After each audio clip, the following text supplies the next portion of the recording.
celebrating just a little while ago, about a month ago, the first anniversary of the merger of Local 101 with Local 5. And, you know, I don't have a lot of opportunities to get everywhere because we have a huge jurisdiction.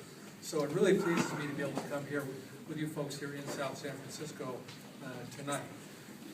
Just a little bit about, you know, why we're doing this. Obviously, we need to do updates on negotiations. And, you know, the town hall meeting seems to be the best way that we can do it because, again, we've got, as you heard, you know, John covers up the Eureka. We've got members down to King City and all around Northern California. So this technology, we're using it so we can get to everybody.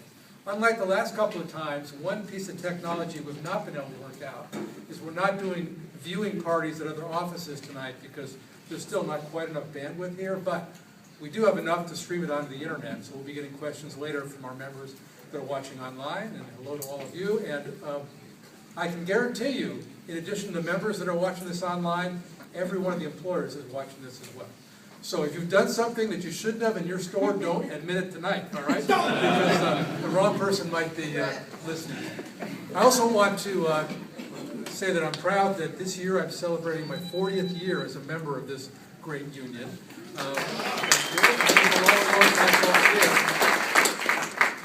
So I've been through this a lot. I've worked for the union for 33 years. But enough about me. I want to talk about negotiations, obviously. And it's a little bit frustrating. I've been talking at some of the other meetings and trying to update the members, and it's hard because there is not a lot to really report. I've had people, even staff members, say, hey, come on, you've been in negotiations 15 days, 18 days, you must be agreeing to stuff, you're not telling us about it. It is absolutely not true. We have had 15 or 18, I can't remember, days of negotiations, and literally, and I use this, you know, I talk about this elsewhere, we've agreed on one issue around safety kits, something around how many Band-Aids are in the safety kit, or something about what's inside them. That is it. This is a very, very complex set of negotiations. As I said, I've been doing this for a long time, and without question, this is the most complex, the most difficult set of negotiations that I have ever faced, and that any of us have ever faced. And, you know, we all know what's causing it. We're still in the middle of the worst recession since the Great Depression. We know the impact on the stores. Some of you that are working in stores where hours have been cut back or people have been laid off, and you've seen what the impact is. You know, we know what's going on with non-union competition. You know, the employers are using that. They always use that. I mean, you know, I remember when I first started doing this, the employers complained about 7-Eleven selling groceries.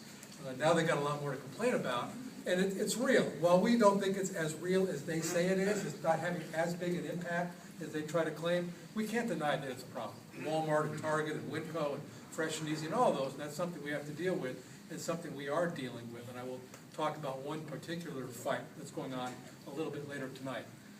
But a lot of this is really being driven by healthcare. You know, you've all, I think, kind of heard me talk about the issue, so I'm not going to get into all the details unless people ask questions around it.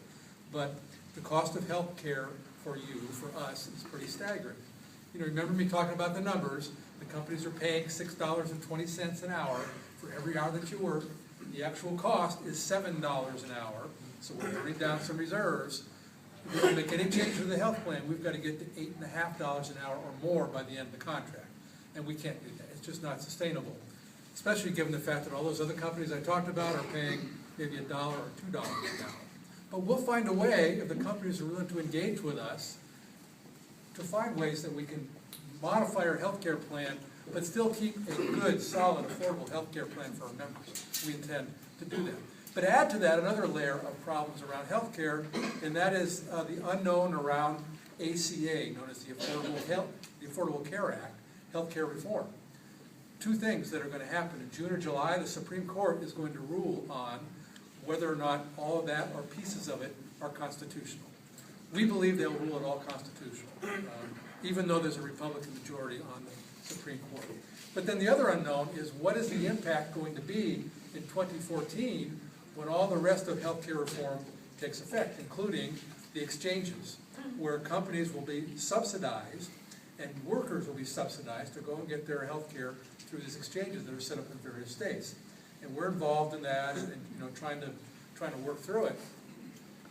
But we don't know how it's going to impact Taft-Hartley plans. Part of the problem with healthcare reform is about 1,200 pages long, and not on one page is the term Taft-Hartley Health Plan mentioned. And that's what we're all covered by, a Taft-Hartley jointly administered health and welfare plan. So those are some of the dilemmas that we are dealing with. Now, the other thing that members say to me a lot is, why are we going on so long? Why are you letting these guys, drag this out? Well, I told you it's complex. I also want to tell you that time is on our side. As I said, I've been doing this for a long time. This is, as they say in Texas, not my first rodeo. And you got to trust me a little bit on this, that it's to our benefit to be methodical, to work this thing out, to go through it, and not to rush into doing anything. We're fortunate in that the reserves in our health care plan are high enough, even though the companies are paying less than the actual cost, we can go on for a fairly decent amount of time as we try to get things done. And it's not just about taking time and bargaining.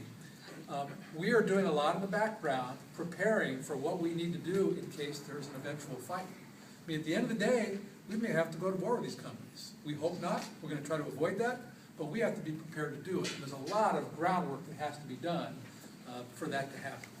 I would also say that these days, extended contract negotiations is the norm. Hawaii, Local 480 just finished their contract with Safeway 30 months after expiration. 30 months.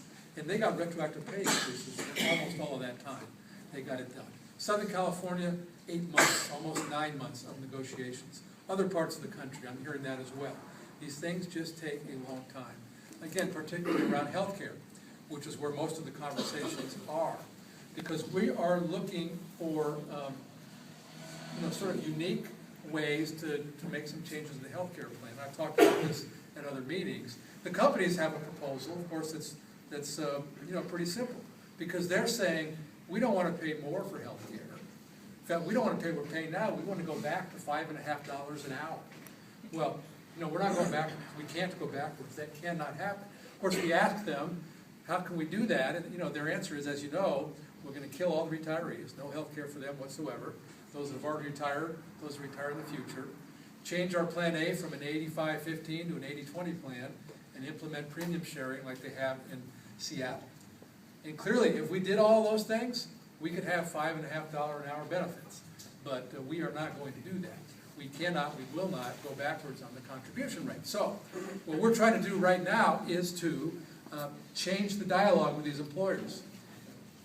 They're saying we can't afford to go up. They're saying we have to go backwards. We have to get them to recognize that we got to work together to slow the increase in the cost of health care.